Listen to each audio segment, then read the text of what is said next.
What do you do when the story you thought you were living suddenly breaks in half? When the person you shared a lifetime with shows you a version of themselves you never imagined existed? I'm 79 years old, and I thought surprises belonged only to the young. I was wrong. It happened on an ordinary afternoon, one of those days that feel so normal you'd never suspect it was carrying a secret big enough to rearrange your entire life. I remember thinking about what we'd have for dinner, about the quiet comfort of our routine, completely unaware that everything was already different. Let me break the ice with you right now. Long marriages are not only made of anniversaries, vacations, and smiling photos. They are built on silence, on things never said, on small doubts we wave away because love feels safer than questions. For decades, our marriage looked solid from the outside. We had history, children, grandchildren, shared jokes only we understood, the familiar rhythm of two people who had walked side by side for a lifetime. But beneath that calm surface, something else had been quietly growing, and I had no idea. That day I came home earlier than usual. No dramatic intention, no suspicion, just tiredness and the thought of taking a nap. The house wasn't empty, though it was quiet in a way that didn't feel normal. It wasn't noise I noticed first. It was atmosphere. The air felt charged, like walking into the last seconds before a storm. You know that feeling when your mind understands before your heart is ready? I called her name. No answer. I moved down the hallway, each step heavier than the last, as if my body already knew what my life didn't yet. I didn't walk into a scandalous scene. There was nothing loud, nothing theatrical. Just two people sitting too close, speaking too softly, holding a gaze that didn't belong to friendship. And in that instant, the world didn't explode. It went quiet. My wife, the woman I had grown old beside, wasn't with another man. She was with a woman. My first reaction wasn't anger. It was disorientation, like the floor had shifted a few inches and I had to relearn how to stand. 1,000 questions rushed in at once. Was our marriage a lie? Was I blind for decades? Or was this truth simply something neither of us had the language to face earlier in life? I felt betrayed, yes, but I also felt something I hadn't expected. Sorrow for how long she must have carried this hidden part of herself.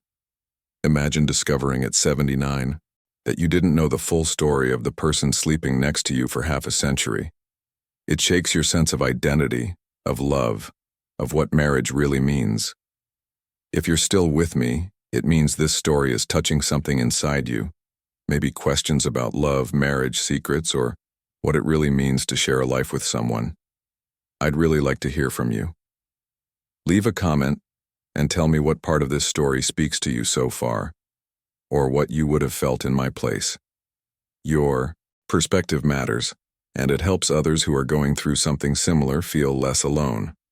If understanding long relationships, forgiveness, and unexpected truths is important to you, make sure to like this video and subscribe so you don't miss the rest of this journey we're taking together. Before that moment of discovery, our marriage looked exactly like what people imagine a long life together should be. But appearances can be deceiving in quiet, gentle ways.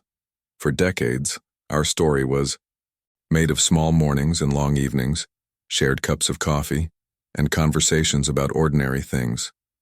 We raised children, buried parents, paid bills, survived illnesses, celebrated birthdays.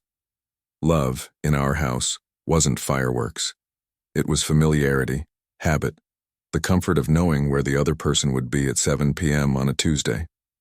And yet, hidden inside that comfort, there were silences we never dared to open. When you live with someone for 50-plus years, you start to believe you know everything about them. Their favorite chair, the way they laugh, the look they give when something hurts. I thought I knew my wife completely. But long marriages are also built on what we stop asking. Over time, we talked less about dreams and more about schedules. We replaced big conversations with small routines. We loved each other, yes, but love without curiosity slowly becomes autopilot. And on autopilot, secrets can live unnoticed for years. There were signs I ignored, not because I was Foolish, but because I was comfortable. She spent more time with a friend, smiled at messages she didn't explain, seemed distant some nights and overly attentive on others. I told myself it was age, stress, or simply the natural drift that happens after decades together. I never imagined a different truth waiting underneath. We had grown old side by side, but parts of her inner life had grown in places I never entered, and I assumed that was normal for married people our age.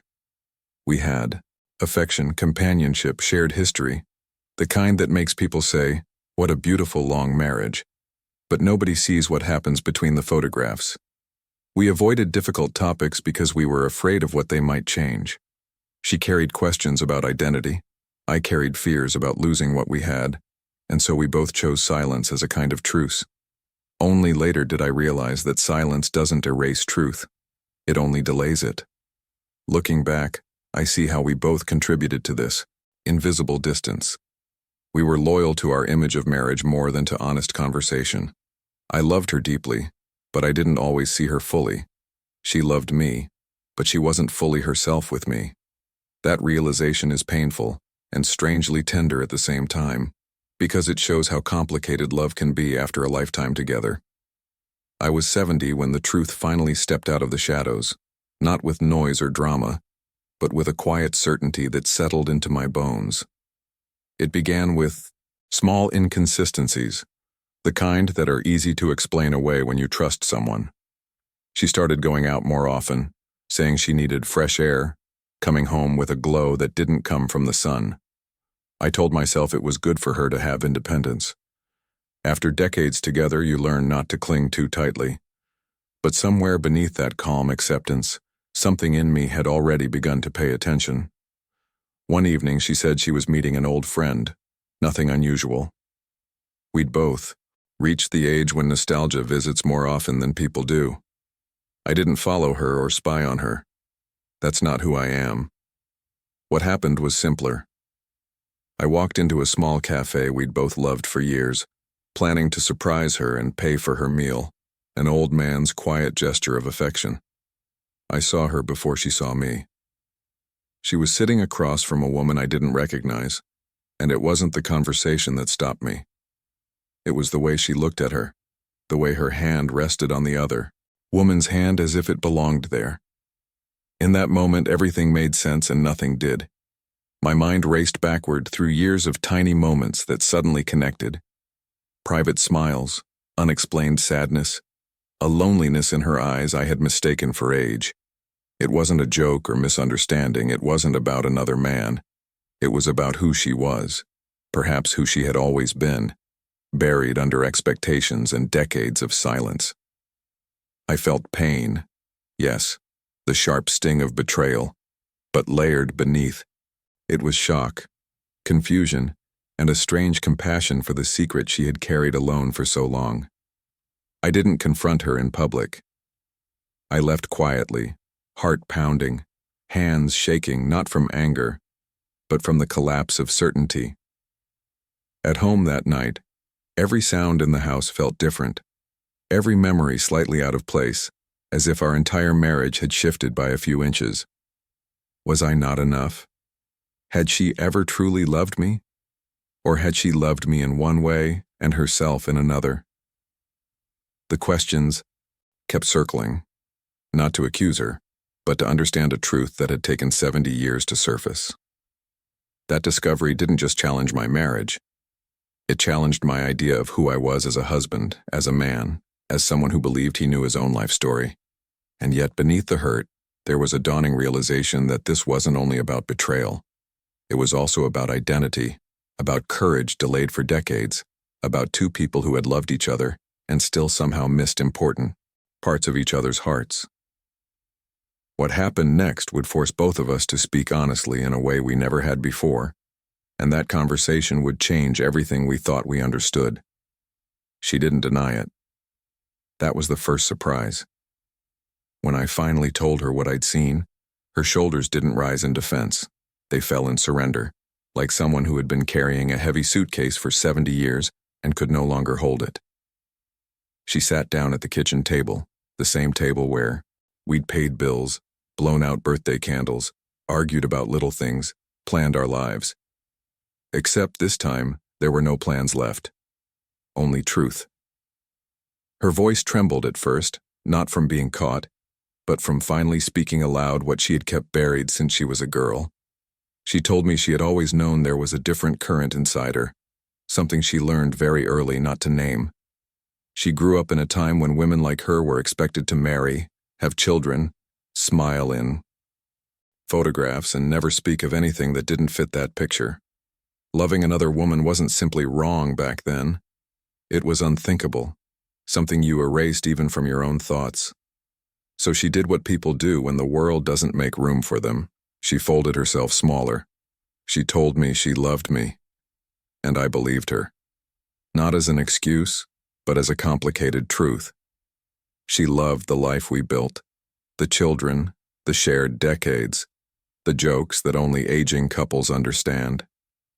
At the same time, a part of her had remained locked away, a room inside her heart she never allowed herself to open. She said meeting that woman at 70 didn't create who she was. It simply allowed her, for the first time, to stop pretending to herself. And the guilt had been eating at her long before I ever discovered anything. Listening to her, I felt a storm of emotions collide. Anger at the betrayal, grief for the years of honesty we didn't share, and a quiet heartbreak for the young woman she once was, afraid, confused, and told by everyone around her to choose a life that wasn't fully hers. I realized her confession wasn't just about infidelity. It was about identity, about survival, about the cost of living a life that fits others' expectations but not your own. There were tears, yes, but there was also something unexpected, relief. Not just for her, for us. Because in that painful conversation, we were finally talking honestly after decades of politeness and avoidance. No roles, no scripts, no pretending that everything was fine. Just two old people at a table facing the truth before time ran out on us completely. I wish I could tell you I handled everything with wisdom and calm, but that wouldn't be the truth. The truth is that after her confession, something inside me cracked in places I didn't know existed. I'm 79 years old, but jealousy doesn't retire, pride doesn't age out, and the ache of being replaced still finds its way straight to your chest. I had spent a lifetime seeing myself as her partner, her chosen person, and suddenly I was forced to ask myself a question I had never imagined. What does it mean when the person you love doesn't leave you for another man, but for another life altogether? My first battle wasn't with her, it was with myself. I questioned my worth, my masculinity, my value as a husband. I wondered if I had missed signs because I was naive or because I was comfortable. I compared myself not to that woman, but to the version of myself I thought I had been in her story. I had believed I was the center of our marriage. Now I realized I had been part of something more complicated than I ever understood. That realization hurt, and it humbled me in ways I didn't expect. There was anger too. Not loud, dramatic anger, but a quiet kind that sits with you in the middle of the night and whispers questions you can't answer. Was I just a role she played? Was our life a compromise she made with the world? Or did she truly love me in the way she said, while also longing for something she never felt allowed to claim? The hardest part was understanding that two things could be true at the same time. I could feel betrayed, and she could have been suffering in silence for decades. But here is what surprised me most. Mixed in with the jealousy and wounded pride was grief, not only for myself, but for her. I grieved for the years she spent hiding, for the girl who learned early to erase herself, for the woman who waited until 70 to feel seen in a way I apparently could not give her. That grief didn't erase the pain, but it changed its shape. It made it less about losing to someone else, and more about facing how life sometimes forces people into roles that don't fit, and how love can exist even inside those roles, imperfect and incomplete. And yet, with all those emotions swirling, we still had to wake up the next day and decide what our life would look like now, after the truth had entered the room and refused to leave. Before this, I believed I knew her story from the first chapter. I thought our marriage was the beginning of everything that mattered. I was wrong. After her confession, she began to speak about a past I had never been invited to know. A younger version of her who had walked through life carrying a secret like a stone in her pocket. She told me about friendships that were more than friendships, about feelings she buried so deeply that even she pretended they weren't there because the world around her had made it clear that some truths were too dangerous to live openly. Listening, I felt as though I was being introduced to my own wife for the first time. She grew up in a time when expectations were louder than desire.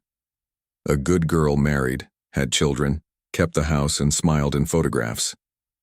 Anything outside that script was erased, corrected, or shamed into silence. So she learned to perform the role perfectly. When we met, I saw kindness, humor, warmth, all of it real. But I didn't see the battle happening quietly inside her. She didn't lie to hurt me. She lied to survive a world that gave her no safe place to tell the truth.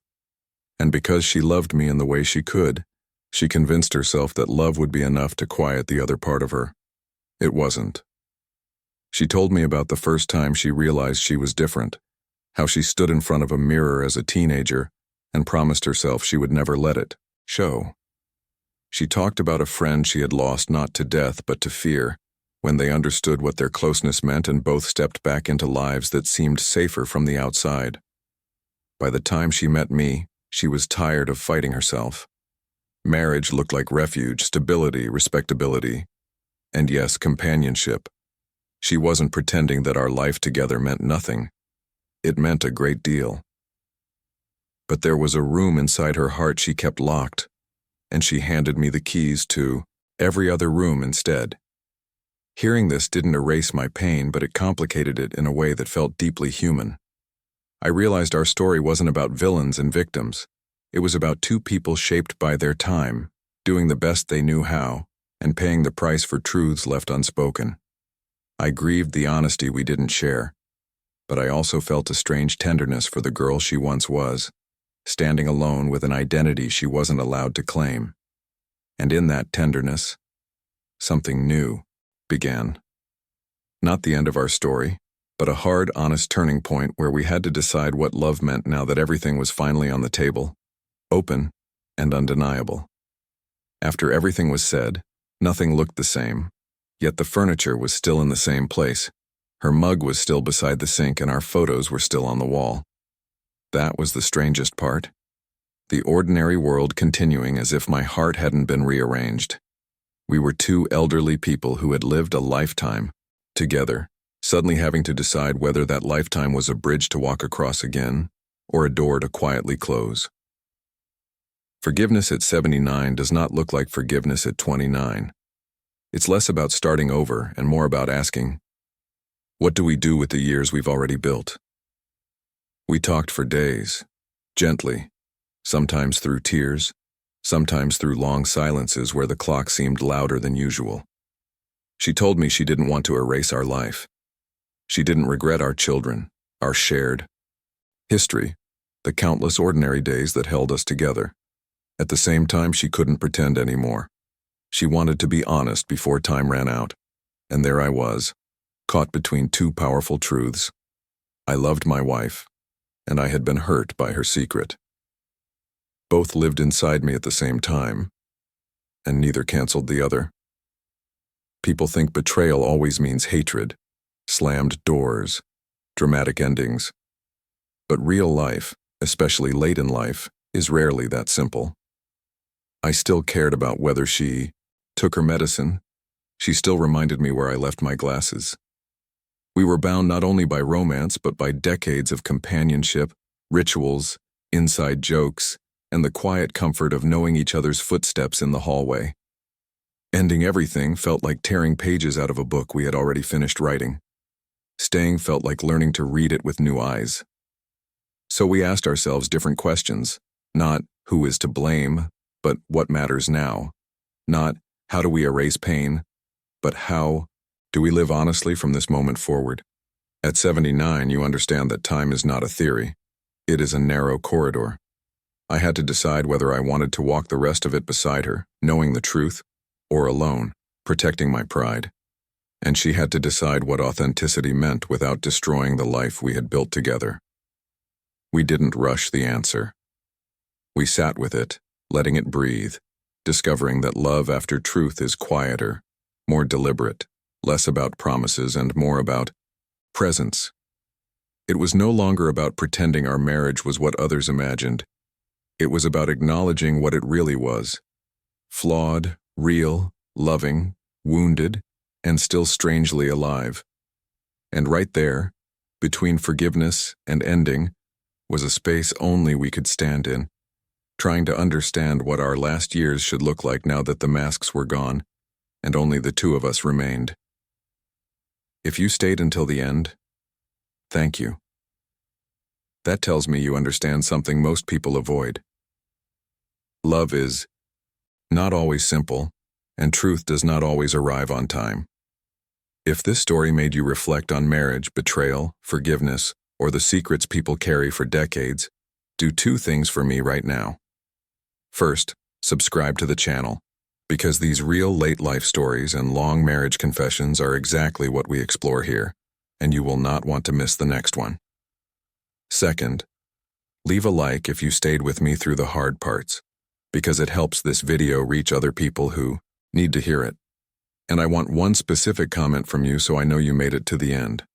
Comment the phrase "truth at 79" and tell me in one sentence what you believe matters most in a lifelong marriage: loyalty, honesty, companionship, or forgiveness. Then click the next video that is appearing on your screen right now, because it connects directly to this theme, and it might hit even harder than this one.